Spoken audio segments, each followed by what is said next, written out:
Hello guys, നമുക്ക് പെട്ടെന്ന് ഒരു പക്കോട ഉണ്ടാക്കിയാലോ?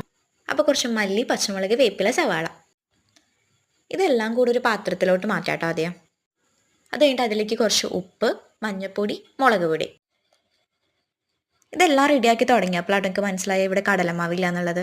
അപ്പോൾ കുറച്ച് അരിപ്പൊടി ആദ്യം ഇട്ടാം, പിന്നെ കുറച്ച് മൈദയും. അപ്പോൾ അരിപ്പൊടിയും മൈദയും മാത്രം യൂസ് ചെയ്തിട്ടുള്ള ഒരു ഉള്ളിവടയാട്ടോ ഇത്. പിന്നെ അതിലോട്ട് ആവശ്യമായിട്ടുള്ള കുറച്ച് വെള്ളം ഒഴിക്കാം. എന്നിട്ട് നന്നായിട്ട് കൈ കൊണ്ട് തന്നെ നന്നായി മിക്സ് ചെയ്യാം കേട്ടോ.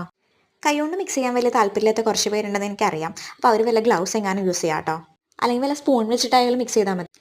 കടലമാവില്ല എന്ന് വിചാരിച്ചിട്ട് ഇതിൻ്റെ ടേസ്റ്റിനൊന്നും യാതൊരു വിധ കുറവുമില്ല കേട്ടോ, നല്ല ടേസ്റ്റ് ഉണ്ടാവും. അപ്പോൾ ആദ്യം സ്റ്റവ് ഓൺ ചെയ്യുക, ഒരു പാൻ വയ്ക്കുക, പിന്നെ കുറച്ച് വെളിച്ചെണ്ണ ഒഴിക്കുക കേട്ടോ.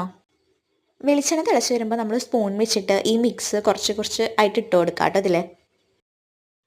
ഫ്ലെയിം ഒരു മീഡിയം ടു ഹൈ ഫ്ലെയിം മതിയാവും കേട്ടോ. പിന്നെ ഒരു സൈഡ് കുറച്ച് ബ്രൗൺ കളർ ആകുമ്പോൾ നമ്മൾ പതുക്കെ ഇത് മറച്ചിട്ട് കൊടുക്കുക കേട്ടോ.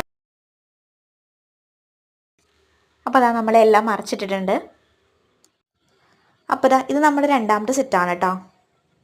ബാക്കിയുള്ളത് നമ്മൾ കോരി മാറ്റി വെച്ചിട്ടുണ്ടേ. അപ്പോൾ അത്രേ ഉള്ളൂ, സിമ്പിളായിട്ടുള്ള ഉള്ളിപ്പക്കോട റെഡി ആയിട്ടുണ്ട് കേട്ടോ.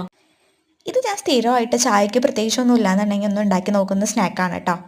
നല്ല ടേസ്റ്റാണ്. അപ്പോൾ എല്ലാവരും ഒന്ന് ട്രൈ ചെയ്ത് നോക്കേ. വീഡിയോ ഇഷ്ടമായ എല്ലാവരും സബ്സ്ക്രൈബ് ചെയ്യണേ.